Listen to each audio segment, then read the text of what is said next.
Welcome back to Making It in Missouri Homestead. Today we're going to be using all of the extra peppers from the garden to make jalapeno jelly.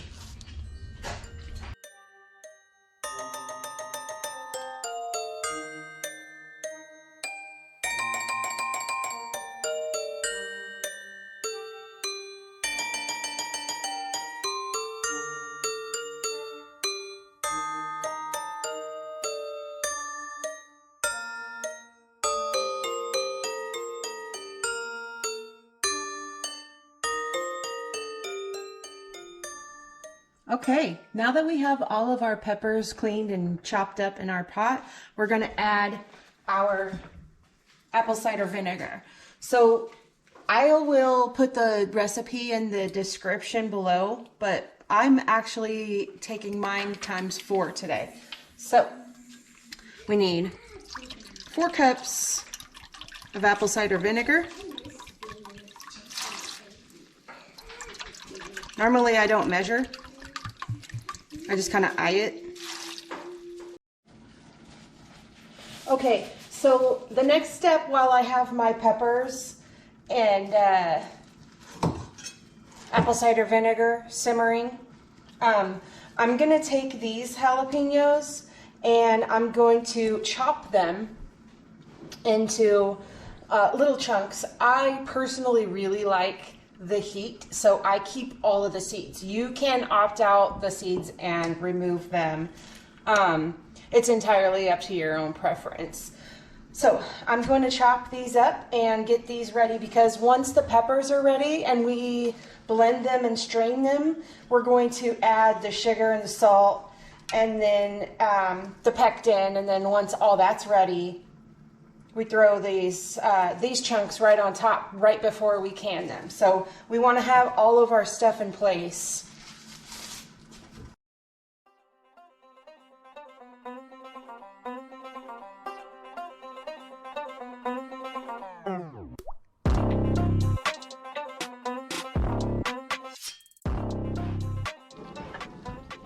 Okay, we are using our hand mixer. And we're going to, now they're soft enough, we're blending them. And you could use a food processor or a blender. And actually that's what the recipe says, but it's less equipment, less washing, and honestly just easier to rough chop it, throw it in the pot with the vinegar, cook it down, and then do this. And we're gonna let it roll just a little while longer. And then we'll strain it. I'm at the homestead property today, so excuse all the animal noise in the background. We have quite the menagerie here. We'll do a tour later. Okay. So let's let this go a little longer, and then we'll strain it, and then we'll add our sugar. Okay, so our peppers are soft and ready, and I've got my strainer set up with cheesecloth to get all of the juices into a new pot. So let's do that. And we're not going to discard this pot. We're going to put the sugar in it and then the strained juices right on top and start mixing it for our next step.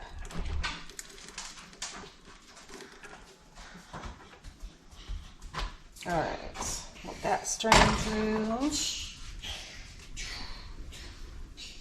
Sometimes it helps to just kind of wiggle it around, get it flowing. Okay, so we've got our peppers strained. We're gonna add sugar. This is a lot of sugar. So if you are not a fan of sugar, probably not the recipe for you. I don't even know if there's a substitute, to be honest, because I've never tried it. But you can try. Let me know in the comments if that worked for you. I'd love to know. Okay, so this is, like I said, ×4. So this is 16 cups of sugar. we're doing these for gifts, hand out to family, and holidays, stuff like that. So let's pour all of our strained juices in there. And with the sugar, I've already added the salt, which is not much. It's just a few pinches. And we will begin this process of boiling it down.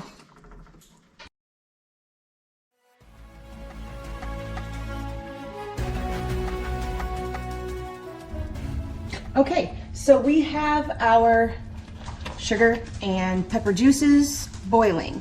Now when we get to this point, to a boil that can't be stirred down, we want to boil it for 1 minute, and then we're going to add our chopped jalapeno pieces and our pectin. Today, since I'm quadrupling my recipe, I've got 4 packets of Certo. Oof, this is strong. All right, we're going to turn the heat down just a little so we don't boil over. So while I'm stirring this is the Sure Gel Certo liquid pectin. I like this for the jalapeno jelly. It works really good. I've tried the Sure Gel and it just doesn't thicken quite as nice. The one thing that I have learned with this stuff, be it this liquid pectin or the Sure Gel, you have to follow the amount of recommended sugar, because this stuff works with the sugar to make it thick. Okay, now we're gonna add our ingredients and then start pouring our jars.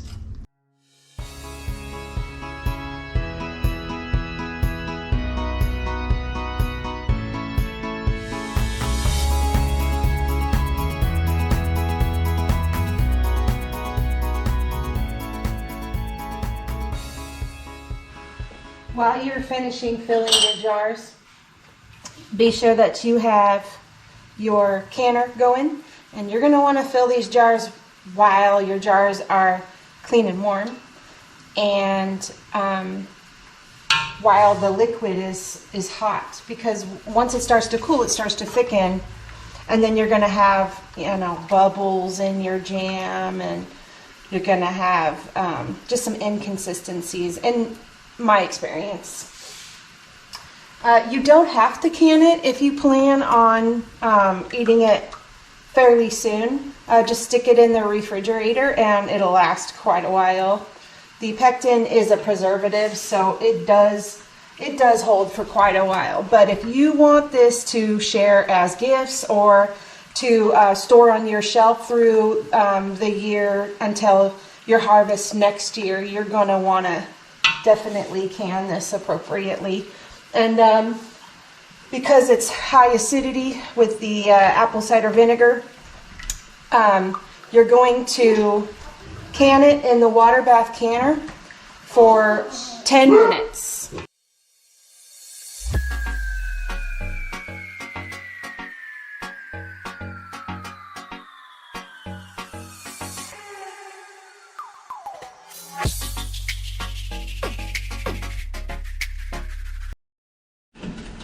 Okay, now that our jars are finished processing, we are going to remove the lid, turn off the heat, let them set a minute,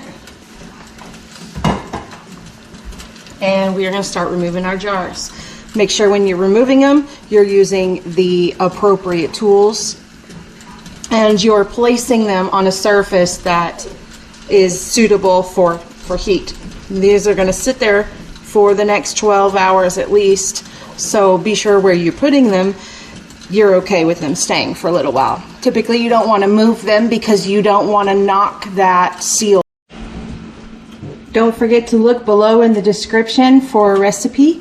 Thank you for joining me today. Don't forget to like, share, and subscribe. See you next time.